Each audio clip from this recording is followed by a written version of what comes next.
नमस्कार दोस्तों, बाबा विश्वनाथ की नगरी काशी से मैं डॉक्टर गौरव शाह आप सभी का स्वागत करता हूं, अभिनंदन करता हूं। मित्रों, आज मेरे सामने मेरी बेटर हाफ अनुभा जी बैठी हुई हैं। उनको कुंडली और ज्योतिष को लेकर कुछ क्वेरीज़ हैं, वो मुझसे पूछना चाहती हैं, लेकिन चूँकि ये पहली बार है तो वो थोड़ा हेजिटेट कर रही हैं कैमरा के सामने आने से। अनुभा जी, बहुत बहुत स्वागत है आपका मेरे चैनल में। Thank you so much Gaurav ji. मैं आपसे सीधा सवाल करूंगी, एक जो मेरे मन में काफ़ी जिज्ञासा के रूप में है कि डायरेक्ट करूंगी, क्षमा प्रार्थी हूँ आपसे, कि वाकई में कुंडली से समस्या का समाधान होता है। शायद ये सवाल सबके मन में होगा। देखिए, कहावत है कि प्रत्यक्षम किम प्रमाणम। अनुभव से बड़ी कोई कसौटी नहीं है, एक्सपीरियंस से बड़ा कोई ट्रुथ नहीं है। मैं किताबी बातों पर नहीं जाता हूँ, मैं थोड़ा आपको पीछे ले चलता हूँ अपने जीवन में। आज से 20 साल पहले क्या हुआ था कि मेरी मदर को बहुत गंभीर बीमारी लग गई थी। She was suffering from last stage cancer. और चूँकि उस समय मैं यंग था और ग्रेजुएशन में था, तो ये सब ज्योतिष, वास्तु, इस सब बातों को बहुत दकियानुसी मानता था। लेकिन एक मेरे मित्र थे, उन्होंने काफ़ी आग्रह किया कि शहर में एक बहुत अच्छे एस्ट्रोलॉजर हैं, वो प्रोफेसर भी हैं, तो उनसे चल के एक बार अपनी कुंडली दिखाने में हर्ज किया है। चूँकि मम्मी की जन्म कुंडली नहीं थी, तो मैंने कहा कि ठीक है, चलता हूँ। बहुत संकोच के साथ मैं गया। ज्योतिषी महोदय ने मेरी कुंडली देखी और मुझसे कहा कि क्या जानना चाहती हैं। तो मैंने कहा कि मेरी मदर काफ़ी बीमार है, तो उसका कुछ सलूशन बताइए। तो उन्होंने कहा कि सॉरी, अब उनका समय पूरा हो चुका है। मैं अवाक रह गया, क्योंकि वास्तव में मेरी मदर का लास्ट स्टेज का कैंसर था और डॉक्टर पहले ही कह चुके थे कि अब ज़्यादा दिन ये नहीं रह पाएंगी। तो इनको कैसे पता? और कई सारी बातें मैंने उनसे पूछी और उन्होंने जो जो बताया वो मेरे जीवन में हुआ। और कालांतर में वो मेरे गुरु भी बने, और गुरु बनने के कारण मैंने बहुत चीज़ें उनसे सीखी और उन्हीं के माध्यम से मैं लोगों की समस्याओं का निवारण करता रहा। तो आज मैं एक दावे से कह सकता हूँ कि जन्म कुंडली से न सिर्फ समस्याएं देखी जा सकती हैं, बल्कि समस्याओं का निराकरण भी 100% किया जा सकता है। अच्छा, दूसरा सवाल मेरा है कि क्या वाकई में कुंडली के माध्यम से आपने किसी की प्रॉब्लम को समझा, समाधान किया है? देखिए, दरअसल हुआ ऐसा कि मैं अपने गुरु के पास जाता था, मैं उनको सर कहता था, अब वो इस दुनिया में नहीं है अफसोस। तो उनके सामने बहुत सारे उनके शिष्य आते थे, क्लाइंट्स आते थे, दूर दराज इलाके से, सिर्फ काशी से ही नहीं, भारत के कोनों से, विदेशों से बहुत सारे उनके आते थे। तो वो कुंडली देखते थे और मुझे वो इतना मानने लग गए थे कि मुझे अपने बगल में बैठाते थे। तो जैसे जैसे वो बताते थे, देखते थे और बताते थे, तो वहीं से मेरे सीखने की शुरुआत हुई। हालांकि वो इस मामले में बहुत रिजिड थे, पूछने पर जल्दी वो बताते नहीं थे, बट मैं उनको फॉलो करता गया और उनसे सीखता चला गया।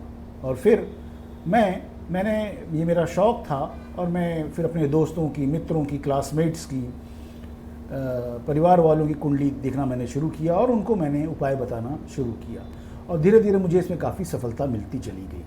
तो फिर बाद में मैंने सोचा कि क्यों ना मैं अपना भी एक YouTube चैनल चलाऊं और ये ज्योतिष, ईश्वर की ज्योति, ईश्वर का प्रकाश सब तक पहुंचाऊं।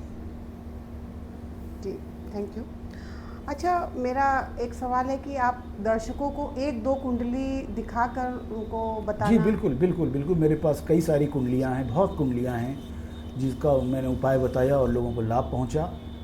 तो कुछ कुंडलियाँ आज ज़्यादा तो नहीं, लेकिन 1-2 कुंडली पर आज हम डिस्कस कर सकते हैं। बहुत बहुत धन्यवाद आपको।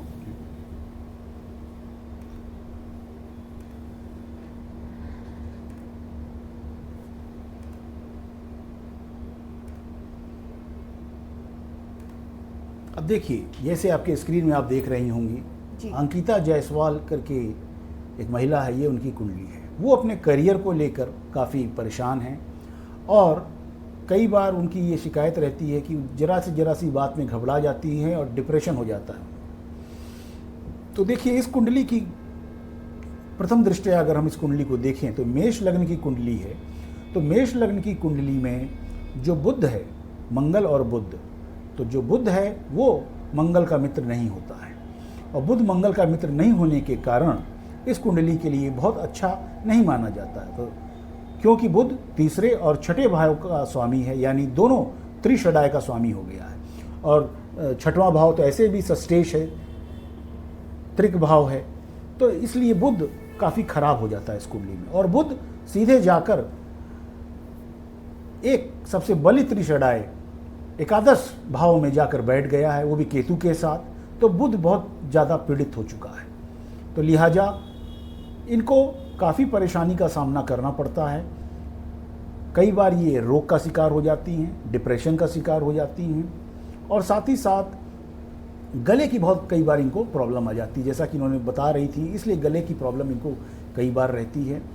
और दूसरी, इनका पंचम भाव बुरी तरह से पीड़ित है। पंचम भाव में जो गुरु है, जो कि ज्ञान, सक्सेस, नॉलेज, विद्या, बुद्धि का कारक माना जाता है, और पंचम भाव में बैठा है। लेकिन पंचम भाव में मंगल, शनि और राहु जैसे क्रूर और पापी ग्रह द्वारा बुरी तरह से ये पीड़ित हो चुका है, और ये एक बहुत इस कुंडली के लिए एक खराब बात है। लेकिन इनका जो पंचमेश है वो है सूर्य, और वो द्वादश भाव में बैठा है। तो मैंने इनको कहा था कि इनका बेटा या बेटी, खासकर बेटा जो होगा, वो फॉरेन जाएगा और फॉरेन में ही रहेगा। देखते हैं क्या होता है।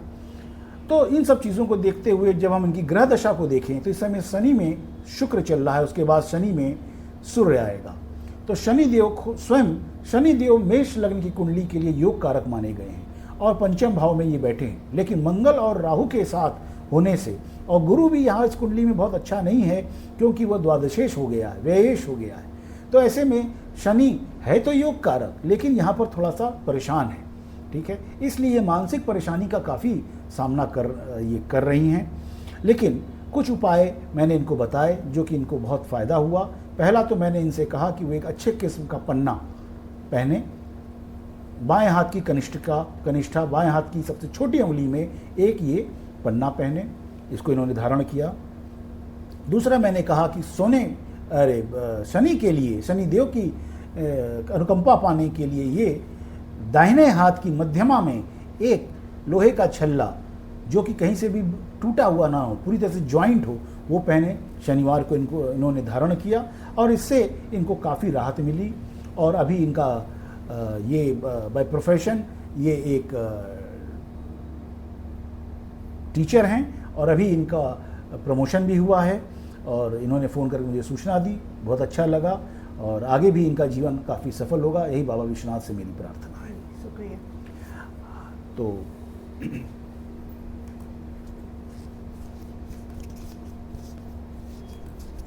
तो ये मैंने आज आपके सामने एक कुंडली रखी और उसका विवेचन किया। आशा करता हूँ आपको पसंद आएगा। एक और बात बता दूं मैं आपको कि मैं कंसल्टेशन की कोई भी फ़ीस नहीं लेता हूँ। मेरा कंसल्टेशन, मेरा समाधान, कुंडली निराकरण, कुंडली का अध्ययन पूरी तरह से निःशुल्क है, फ्री है। Anyone can send his or her birth details to me and I can give a suitable solution to their problems. I can provide a suitable solution to their problems. आप नीचे लिखे व्हाट्सएप नंबर पर अपने नाम, जन्म की तारीख, जन्म का समय और जन्म का स्थान भेजिए और एक उचित सलाह मुझसे पाइए। सलाह फिर से कहूँगा, पूरी तरह से निःशुल्क है। अनुभा जी, मेरे चैनल में आने के लिए बहुत बहुत धन्यवाद, और फिर अगले वीडियो में, अगले एपिसोड में फिर मिलेंगे।